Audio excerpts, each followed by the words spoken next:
Good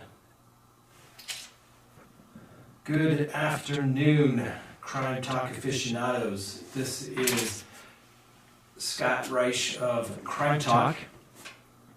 Hopefully everyone can hear me.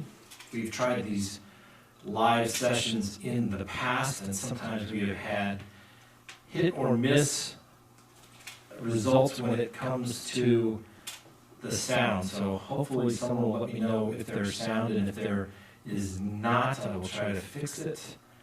And looks like we are trying to talk, look at the soundboard, the video, and make sure that we have everything going. All right, we apparently have an echo. Hold on one second. Because it seems like that's...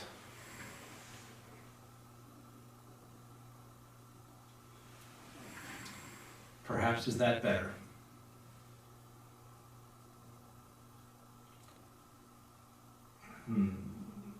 Echo, extra mic on the room. I don't think so.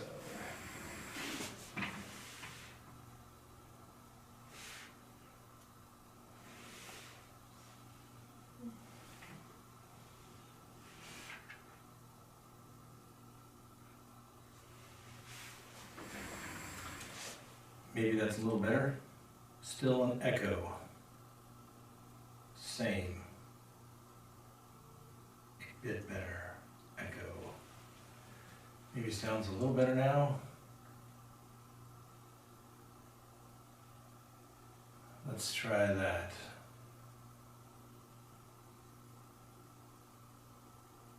Nope, still. Let me try it one more time. Nope. Hold on one second. Let me try one more thing, just to try to make it a little better.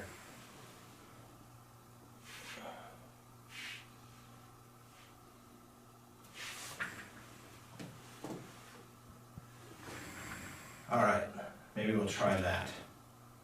So let's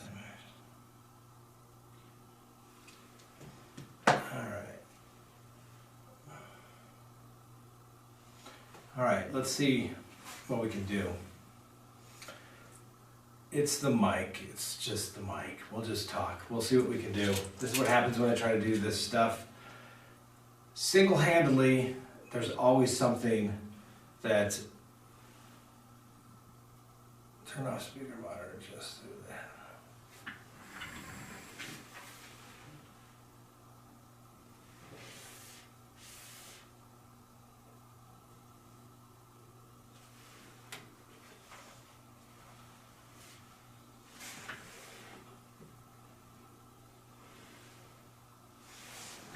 All right, so we're going to try to do this better. And I hate not being able to put out an excellent product. Hopefully it is better, and we will give it a shot. So I apologize for not being able to go live over the last couple of weeks. I have been in a homicide trial, and we are in week 2 of week 3.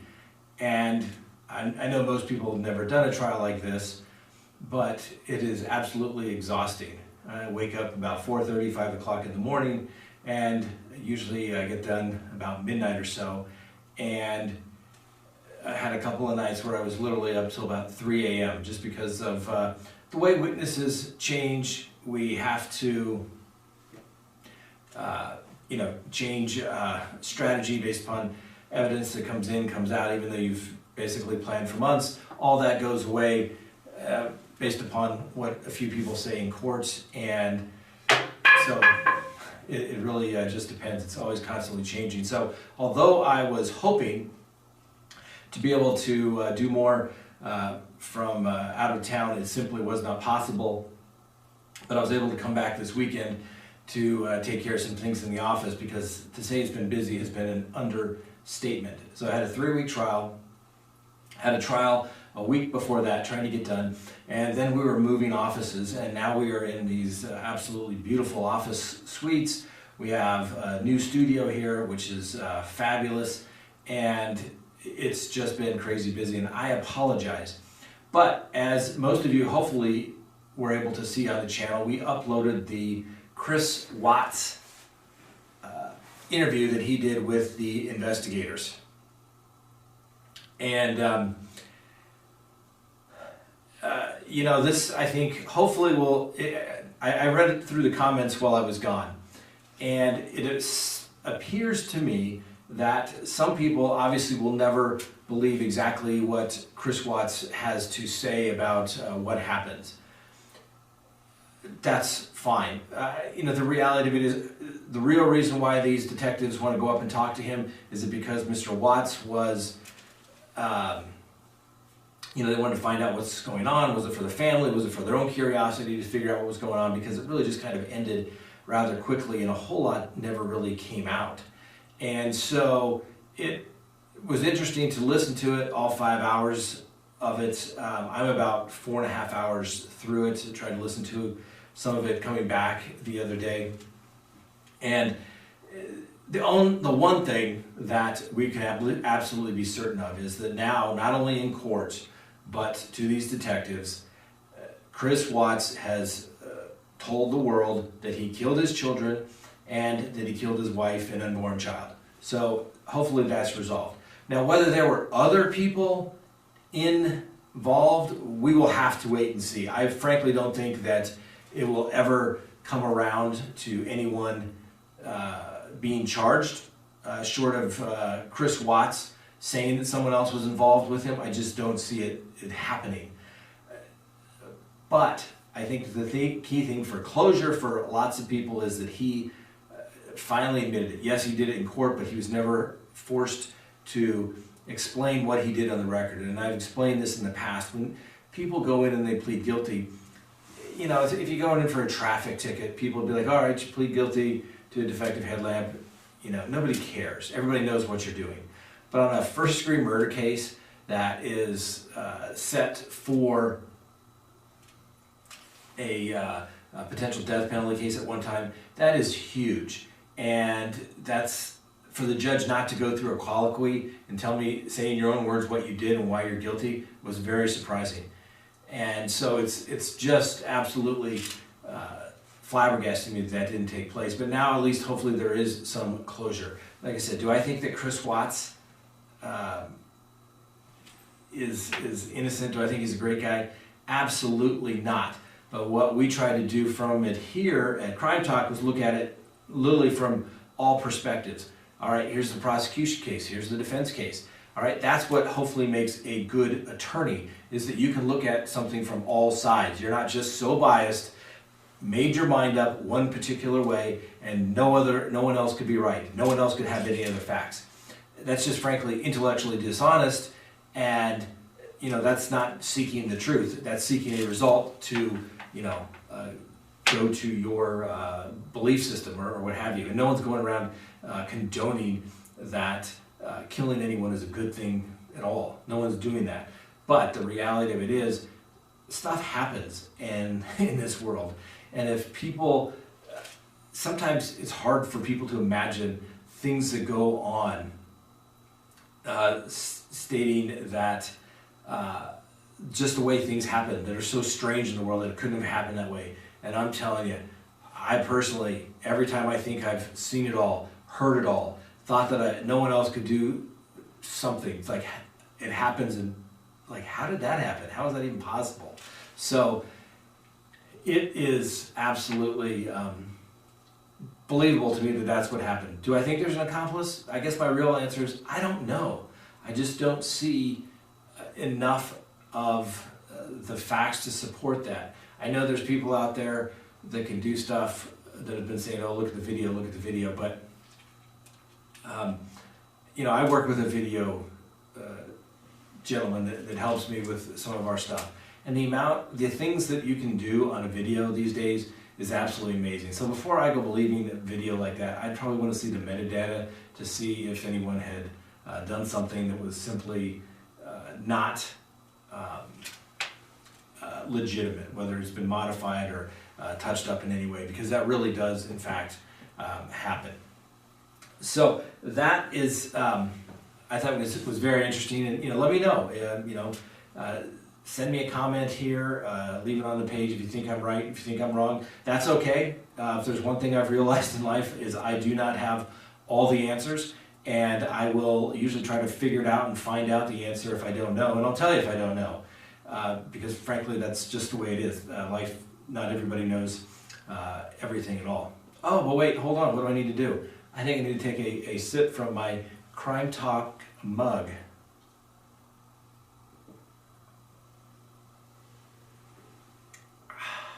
Sorry about that. I'm sure someone will say I gulped too much. Man, somebody says the sound is still not good. Hey, make sure if you do like the channel, and I apologize, we're going to be done this next week in trial, and hopefully we'll have a good result. I really hope it is. I can't talk about the specifics of the case right now, but I think once it's all said and done, it's going to be one of those interesting cases because there are so many legal issues in the case. Cannot recall the time where I've filed so many legal motions and briefs for the court to decide so many legal issues, and hopefully they'll be resolved here shortly in the next week, and hopefully the jury will decide it in favor of my client. And it's always I get asked the question quite a bit: how can you represent those guilty people? You know what? That's the easy part. It's the innocent ones that keep you up at night. They're the ones that keep you up doing something at 3 o'clock in the morning. It's not the type of thing where you may not necessarily approve of what the client did. You think maybe it could have been handled a little differently, but there's a difference between moral responsibility and legal responsibility. And in the courtroom, we deal with legal responsibility. And so, it's going to be interesting. And it's in it's on the other part of the state right now, the case is. And, it's a good over an hour, not bad by plane, a little over an hour, but then it is another, 5 hours by car. Oh, and speaking of this, so everybody close to me thought that I was going to be so next week, my plane, some of you know I fly and I have a small plane, and we were getting ready to depart from the Rocky Mountain Metropolitan Airport last Sunday afternoon, and things are going well. Plane just had come out of annual, and climbing up, doing everything air traffic control tells me to do, get off it, cleared to 20,000 feet, hit 18,000 feet. As soon as I adjust the altimeter to 29902, what you have to do at 18,000 feet, literally the engine just stopped. Complete loss of any manifold pressure at all. We're over the mountains. There's clouds, what they refer to as IMC conditions.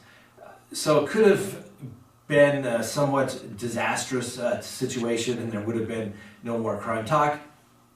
But all those hours of training, recurrency training paid off. I did what I was supposed to do, fly the damn airplane, and declared an emergency, and we were able to get back to the airport safe and sound, although my associate, who was in the passenger seat next to me, I think was a little concerned. As soon as I landed, people were texting me quite concerned because they were watching on FlightAware. But everything was fine. It turned out that I get to have a couple of new turbo chargers put on the plane. So that's swell. Really appreciate that, but at least it could have done it. But the funny thing is, it had been flown, Tuesday by the mechanic who did the annual, and so I was hoping if it was going to break, it was going to do it with him, but I was able to be the test pilot Sunday afternoon, which allowed me a brief 5-hour drive to the other side of the state to do my trial, because I didn't need anything else on my mind at that time, right? So anyway, so that's good. Hopefully we'll have that back here shortly, and hopefully life will be easier. Now the other case, I guess it's going to be interesting, is this college scandal case, all right? And why is this so interesting, okay? You know, as someone who in their family, I was the first one to go to college, let alone law school. And I didn't go to some, Ivy League school or anything like that. I went to the University of Colorado and then ultimately the University of Denver. Very good schools. They're my alma mater. I like them. They always ask you for money, as I'm sure any of your schools do. And so I find it interesting that these parents of these kids that have grown up with a lot of money, affluence, basically can do whatever they want, had all the resources available to them, couldn't get into college on their own. That's shocking to me, okay? Now don't get me wrong, I have always said if somebody wants to make a ton of money, you just simply have to do something where you think you're going to give your kid a competitive advantage, all right? My daughter, when she was growing up, she did ballet. She went to a school for the performing arts. My son did baseball, and then he switched to golf. But he did it because of his own hard work. Yes, was I able to do something that I was never able to do when I was growing up? I played soccer as a young kid, said, hey, I'm going to be, Mom, Dad, I have a chance to be on this competitive team. And what they said was, well, we can't do that. We don't have any money. How are we going to pay for that? So my kids were fortunately able to have those opportunities. And yes, I was able to give them coaches, and I was able to give them people that could help them with studying for college and tutors and things like that, things that I never had to do because I wanted to give my kids every opportunity. But I never would have bribed anybody to get them into school. And so these wealthy parents, actresses, famous people who have spent $500,000 bribing or making up basically a resume for their children so that they can go to school, that is just absolutely flabbergasting to me. These kids are given every opportunity, and if they can't do it on their own, maybe they're just lazy. Maybe they're just not cut out to it. Maybe they're just not ready. And now these parents, I get it, they're doing it for their children. They're trying to get them ahead. But guess what? This country was founded on the fundamental principle that it didn't matter how much money your parents had, who your parents' last name was, what family you came from. The only thing that mattered is that you were willing to work and work hard. And if you're willing to work hard, you will be rewarded, okay? When I go home at 7 o'clock at night and I see the neighbors outside and they're all been drinking wine on the neighbor's porch since 4 a.m. and then they wonder why I can go take a vacation or maybe I have a few nicer things. It's not because I'm any smarter, not because I was given a silver spoon in my mouth. It's because I had to work for it. And I tried to instill those values in my children that anything worth having is worth working for, okay? And nobody owes you a damn thing. And if you can't go out and put in the work, then that's okay, then don't expect to get anything in return. That is simply it. And so these parents who thought that they had to pay up to $500,000 to get their kid into an Ivy League school, are you kidding me? Go write a check to the school for $500,000 and make it a charitable donation. At least you got the tax write-off, and the school can say they got in on their own, for goodness sakes. But the way they went about it, I mean, the guy that ran this whole scam, was clearly pandering upon these people and their goal for their kids. And even, the one was the YouTube star, the Felicity lady, her daughter, that's a YouTube star, didn't even want to go to school, dropped out of USC, and never really wanted to go. So it's very interesting to see. It's going to be very interesting to see. These people, a lot of people have lost their jobs already. They've lost endorsement deals. They've been cut from their careers to do this. And instead of showing their kids, that, mom and dad will take care of everything. It's like when you're dealing with somebody that's been enabled or is an addict. If you want to help them, don't. Make them go do it on themselves. See if they really, really need it or want to do it. And so it's very interesting to see. All right, let's just put it that way. I can't wait to see how this stands up. These people are in federal court.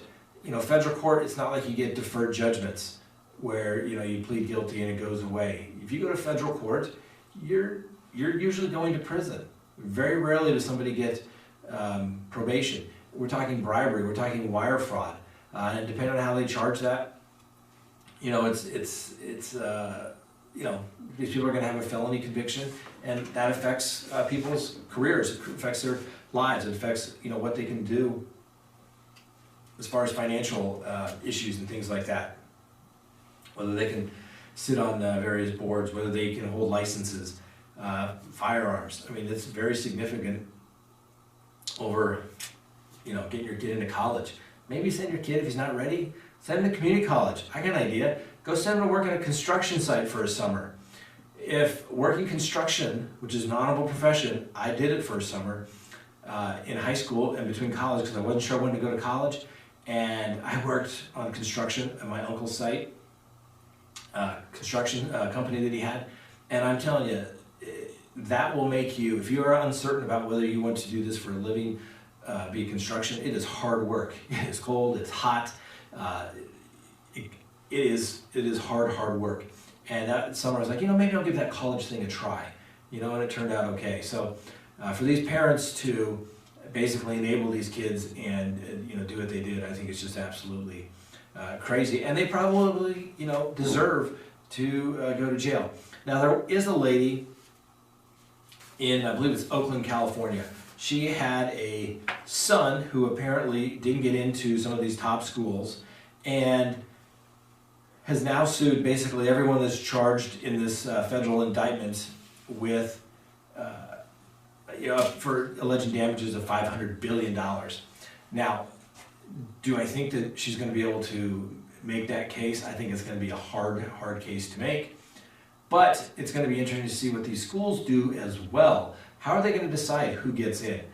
I knew a gentleman whose daughter wanted to go to a very fine MBA school. We'll just say it was on the West Coast and maybe begins with an S. And although very qualified, guess what? So was everybody else applying for the limited number of spots. And there was talk of donations that were going around to do that. And ultimately, she still couldn't get in. And, Stanford, did I say the S word? That particular school, like, let's say a Harvard or something like that, that has an endowment of, was it 39 or 40 billion dollars? They don't need a few more bucks from somebody. They should allow only the best of the best in. That's what, if these schools are going to hold themselves out, or it's an absolute meritocracy. Who's the best? Who's going to best represent our school in the future if we get them in? Who's going to be able to perform academically? Who's going to be developed into a leader? Being a smart kid is not enough to get into some of these schools. And guess what? Some of the smartest people I have ever met never went to college. Never went to college. Some of the most successful people that I have that I've known in my life never went to college. Never had a day in business school. But I tell you, when they say something, I listen because they get it. They didn't have to go to school to figure this out. Yeah, they learned through some hard knocks like we all do in any type of business adventure, but these people knew it early on and they were able to foster and develop that. And so a college degree, particularly of a Ivy League school, or the equivalent of an Ivy League school, really doesn't impress me that much. I'm sure you all have heard of that joke before where it says, how do you know somebody went to an Ivy League school within the first 5 minutes of meeting them? It's easy. They'll tell you, okay? Because they're very proud of that fact. I never go up and tell anybody, hey, let me tell you where I went to college. It doesn't matter. it doesn't matter. So it's going to be interesting to see. And these people that thought that they had to do it or they had the means to do it, God, just go, put your kid on a payroll somewhere if you thought he wasn't good enough to get into school, and somehow that your life wasn't going to go on if your kid didn't go to the right school. That's just ridiculous. So that's where things stand in relation to kind of the breaking news, so to speak, this week that I wanted to talk about, simply because, like I said, I apologize that this trial has literally just taken a lot of the energy out of me, and that's usually not the case. Usually I can, it doesn't matter, I don't need that much sleep, at least not, I used to require a lot less, but I still don't need that much if I have to, but this one has worn me out. It's mentally exhausting.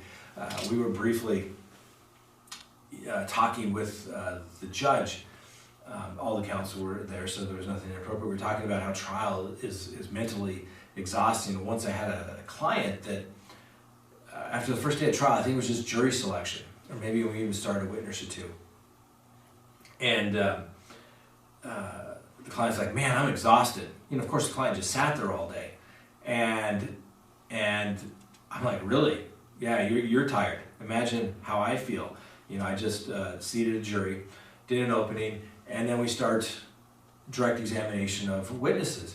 And in that time, you literally have to think, is this objectionable? Is it not? How do I want this to fit in? So you have to know the facts of your case and anticipate whatever's going to be said. And is it objectionable? Do I object? Do I have to, and always thinking, if I lose, can I make a record for appeal? And so, although you're basically sitting there all day, and you're literally, some days I feel like my legs are just tightening up, it also is the type of situation whereby you're just using your brain so much, it's exhausted. And I think a lot of people don't understand or appreciate that. And then, when they get the bill that says, here's my, daily rate for trial, they have no clue until they've actually tried to sit through it. And it is exhausting, and everything changes, and witnesses' schedules change. And the whole dynamics of a case can turn around by one witness, one word in a case. And so it is, it's hard. I see somebody says they have a family that's members of the judge, and some days it's hard to stay awake. I've seen that. I've seen judges that don't pay attention. Sometimes it is tough to stay awake, but they have to do that to continue to, call balls and strikes, so to speak, and that's what all the judges are supposed to do. So, all right. So we talked about the Chris Watts tapes. I think that case is, unless there's some new information, I don't think we're going to, continue to talk about that one that much longer, just simply because I think we've heard it all now at this point. There's a lot of speculation. There's a lot of people that, want to, bring in Mr. Watts' girlfriend / mistress, Nicole Kessinger, but there isn't enough evidence at this point. And would the district attorney do it? District attorneys are supposed to only charge if they think that they can prove the case beyond a reasonable doubt. Ethically, that is the standard that the district attorneys have to follow. So if they don't think they can prove it, even if they have a hunch or a suspicion or their gut tells them something, then I think that, I know as someone who's done some prosecution work, you have to only take it if you think you can prove it, if you think someone is actually guilty. Not you think they are, and I'm going to squeeze them to try to get a plea bargain or something along those lines. So, it'll be interesting. And, what I would like to know about is what some people's thoughts are of, Mr. Chris Watts and his tapes. I mean, clearly he's trying to make himself appear better in his own light because he doesn't want to look bad. But it's like, dude, you killed your wife, your pregnant child, and your 2 daughters by suffocating them and stuffing them in oil tanks. And it is absolutely crazy. Like, dude, how can you look? You can't make yourself look any better, no matter what you say. So you might as well just come out with the absolute truth. Just do it. Just say what you did and how you did it. I don't think everything happened the way he said it in that interview, but the only thing that matters is that he admitted to killing his wife 2 kids and unborn child. And so that is the interesting thing. So, all right. So if you like the channel, please hit like. If you want to subscribe, we would really appreciate that. And I don't know if anyone has been watching, but we really haven't been doing this that long. And at last count, we're at 49,000 subscribers, which that's kind of that's kind of interesting to me, because it has gone by rather quickly, and I wish I could do this on a daily basis, because not only is it interesting, it's fun, and I love seeing the comments, and I love seeing the people that watch the channel, because they are truly people that are interested in the judicial system and interested in looking at cases much more in depth than what you're going to see on the evening news. And that's one of the reasons why I did it. Started this channel is because you just never know what is going to be said. Like, for the example, this case that I'm doing right now, articles have been in the paper every day. And for the most part, it's been pretty accurate, but some of the stuff is just completely off base, where they said that somebody was qualified as an expert, and no, they weren't. No, that didn't happen. So, it's just kind of interesting to see, the people that are covering this stuff, they don't understand it. They don't understand it, and yet they're trying to write about it, explain it to the people, and then the people that are reviewing it take what they read is somewhat true, and then it doesn't, really get the actual information out there. So I really look forward to, when this case is over, to be able to talk about it, because there are so many interesting issues. There's many co-defendants in the case that may be coming to trial as well. So I think it's going to be good. I think it's going to be good conversation. The case was picked up originally by the national media. It had been on lots of things, but these cases, people have a short attention span, and so by the time it gets to trial, a year and a half later, then it's pretty much it's gone. People don't have the interest in it, but it's all out there, and it's available. So I want to thank you all. Please like the channel. Please like the video. Please subscribe to the channel. Tell a friend if they're into crime. Watch if they like true crime type of mysteries. I appreciate people talking about that to their friends and letting them recommend the page. I'd appreciate that. And also, we I guess this super chat thing here, there's a couple people that did that today, and let's see if I can thank them, if I can find that really quick. I tried not to get too distracted by that today, but I appreciate it. People doing that. It's not never necessarily asked for that, but it does help, because equipment and all that kind of stuff, it doesn't just come up for free, but it's appreciated. I can't find it right now, but if you did a super chat, I appreciate that. I really do. And like I said, I do read the comments, and we try to listen and try to keep most people happy. There's some people that I simply cannot keep happy, but I haven't blocked you. I haven't done anything because hey, everyone's got an opinion, and sometimes you got to listen to what people say negatively about you to do better. Now, the other thing is that some people have been asking about these Crime Talk mugs. Oh, Jenny Hansen, a $2 super chat. Appreciate that. You can get these by, sometimes I believe, if you, underneath the videos, it'll show up, and you can click on a mug, and they should have it to you from the time that you buy it within a couple of days.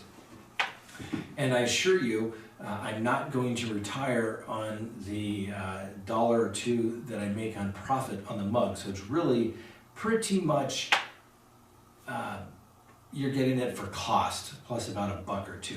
So if you want to do that, and the one I'm going to get myself, I really like this, is the sweatshirt.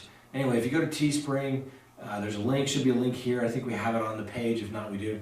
Oh, and the other thing is that you can also go to scottreich.com and, oh, let's see here. Let's see, BS Flag, $10 super chat, appreciate that.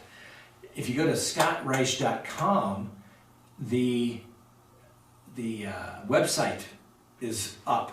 We're still making some tweaks. We're still doing some things, and like I said, I apologize. I've been in trial, so I haven't been able to give this the attention that it deserves, but I will do that. Anyway, there is an email on there. We also have now a Instagram of Crime Talk with Scott Reich, and we also have let me double check this while I'm here so I should have written this out, but I'm working on it here. So we still have the voir dire page, because that's the podcast where we put everything up, but then we also have the Scott Reich Crime Talk, basically like fan page. So you can also go there. We'll be putting information up there. We will be doing everything we can to get information out to you all. And like I said, hopefully by Wednesday or Thursday of next week, this can then be my focus and get back to work on this. So I appreciate you listening to me talk today. I just wanted to get out there and say thank you all for listening. I wanted to thank you all for watching. I appreciate everything that you've done for this channel. I realize that the successes that we have done on here could not be done without the support and help of all of you, because anyone can get up there and give your opinions. You can go anywhere on YouTube and find somebody giving their opinion. So I like to think that hopefully I have something to add to it, and so that that it's hopefully of some value and makes people think and say, wow, I hadn't thought of it that way, or wow, I think Scott is right, or I don't think Scott is correct, but I also believe this, but I can see how he can come to that conclusion, and so we can just have a good conversation, be intellectually honest throughout everything here. I think that would be the goal of this channel, and we hope to continue to grow. So I'm going to go ahead and end it right here. I appreciate everyone. Hopefully we'll get our plane fixed and we won't have to be driving to the other side of the state, and we can be back early next week. But I'm going to try to do some content tomorrow as well, and make sure that gets done so there's something to watch. And like I said, I do apologize. It just got so busy with the office move, the trial, that I just haven't been able to do that. So I appreciate everyone hanging in there, being patient, and I promise I will do that. Beth C., a $9.99 super chat. Thank you so much. That's very great. And so I'm going to go ahead and sign off now. Have a great day. I appreciate all the Crime Talk aficionados. Please like, please subscribe, please leave a comment. Let me know what you want to talk about, and we will do it. Have a great day.